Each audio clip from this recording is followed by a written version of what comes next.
What's going on? It's Josh Grant here. We're live at Live Lounge in Luton. I'm here with Geko. How you doing, man? I'm alright, you good, yeah? Yeah, I'm good. Now, when you first started making music, you were quite young. So what was the inspiration behind your lyrical content? Obviously, first it was just grime, innit? And writing 16s, gassing and that, you get me? But then when I hit 13, I started at 8, innit? That's when I was writing all these little bars. But at like 13, my brother died, innit? And then from then, I started like writing stuff that actually made sense, you get me? And then it just went on from there, really. Yeah, I'd agree with that. When you, because I remember listening to you when you were kind of on, when you first started. It was after you did the tribute track for your brother. You did it's kind of like a hood kind of style video. You was more into a kind of a hood kind of vibe, a bit more aggressive. Like, why is it you kind of changed your musical style? Because it seems like it gives off more of a positive vibe now. Why do you think that is? I don't even know. I don't know, because obviously I grew up in the hood, innit? So whereas I'm gonna have to, you get me, tell some stories about that and whatever, and say your ass. What part of Manchester was that? Right, Moss side, innit? Moss way, yeah. From there, you get me. All my Moss way G's. Okay. So in the last 2 years, it seems like you get a lot of recognition for your music now. I mean, do you enjoy the attention you get, or is the novelty kind of worn off now? To be honest, yeah, I like it, but it gets a bit on top sometimes, innit? Because there's set places you can't go, you get me, and it's a bit long, and this is only the start as well. So thinking about it, in a couple of years' time, if I ever want to be, big and that, then there's going to be a lot of places I can't go to, innit? Is that like UK wide, or is that just mainly Manchester, or is it kind of anywhere you go? It's, to be honest, yeah, Manchester. It's not really like that. Because I could just walk anywhere I want and do whatever I want without really getting stopped, because it's my city, innit? They're used to me, you get me? I'm always about, but like, other cities, especially London and that, it's mad, yo. I can't go nowhere, mad. Okay, Manchester or London? Manchester, any day. Is music, is it full-time, or are you kind of studying alongside of it? Nah, right now it's full-time still. Wow. Full-time? And you're 16, yeah? How did that happen? Ooh, yeah, obviously I'm not supposed to tell these stories, but I went college for a quick 2 weeks and got kicked out, you get me, so. Okay. All right. Would you ever date one of your fans of legal age? Yeah, legal age, mate, yeah, of course. If you'd happily date a fan, like, even if she's a little bit kind of... I don't date, you get me, I'm not a dating guy, but obviously we can see what I go on, you get me. Yeah, I hear that, but, are you... Let's be realistic. I mean, you get all kinds of crazy tweets from all these mad girls of all these different ages, even kind of some of the explicit stuff. And I've seen you kind of turn around on me a bit like, what are you doing? So it kind of, are you very kind of strict on kind of what you look for in girls, or like are you into a very kind of classy kind of girl, like you won't kind of settle for anyone? Are you picky? I'm not a relationship guy. No.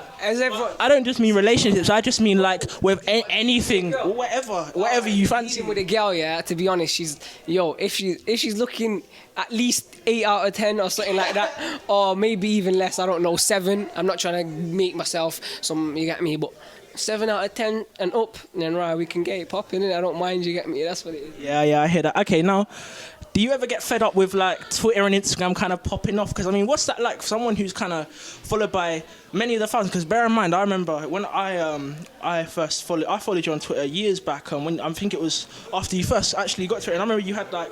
Must have like 700 followers, and now you got like 25,000. I mean, kind of what's that like? I mean, does it get annoying? Or? You know what? Yeah, Twitter and Instagram, I don't mind it popping off. No. As long as when I get stopped on road, that kind of annoys me a bit more, innit? But I like it. Don't get it twisted. A lot of the times, but sometimes in certain places, I don't want it to happen, innit? I only want it to happen in like.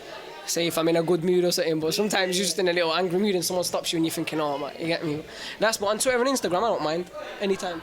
Okay, I hear that. Now, being the age you are, and kind of doing shows up and down the country, is it a little bit overwhelming, or is it something you've always thought you were ready for? I've always thought I was ready for it, to be honest. I didn't know obviously it'll get here, but man, I was always ready for it though, you get me? Okay, now that you're in a kind of a good place for your career and you can kind of see that music's starting to pay off for you, kind of where would you like to see yourself in kind of 4 years from now, when you've kind of grown up and you're an adult kind of Geko? How is that going to work? I don't know. That's the struggle right now, you get me? But obviously as time goes, we'll see, but I hope it goes well. If it doesn't, then I've seen a lot of people my age in it. When they get older and that, obviously they start falling down because they was the young person in it. So that's the only thing that I'm thinking about now. But if it does happen, then. But if it goes well, then you get me. So I'm not gonna say where I want to see myself. Wherever it goes, it just goes, innit? Okay, so you're just kind of happy to accept whatever happens. So you don't have kind of an aspiration for music. You know, if there was like kind of something you could achieve within music, you know, do you have kind of any targets, or you're just kind of you just hope that people keep kind of listening and buying your music? Nah, to be honest, my target, yeah, is to do a feature with D-Block in it, with the Locks, you get me? That's my target. Like, when I do that tune, I probably will just say, yo, I'm gone, you get me? I just wanted to do that tune, you get me? But, right, obviously, if it goes well, and music, you get me, and I start hitting the charts and all that, obviously, that's a dream for everyone. If that happens, then happy days. If it doesn't happen, then just do what you do, innit? What's recording a Fire in the Booth like? I was 14, innit? So I was the youngest person. I had to get all my bars censored, and they had to ring my parents and say, is it okay for him to say this lyric? And like it was like that, innit? So it was a bit. But obviously, I don't really like that Fire in the Booth, innit? So. What's it like for your parents? I mean, kind of having like a famous son. I mean, how's it like for them? You know. They don't really care. They're just like. Whatever, innit? Right, my parents, they've seen me they was changing my nappies when I was a kid, you get me? They're not asked. Right. So you're very much your own person, would you say? When it comes to the music, kind of, you do your own thing, and it's kind of that's it. Yeah, basically. Okay, cool. Well, it's Josh Grant here with Geko, signing out from Live Lounge in Luton.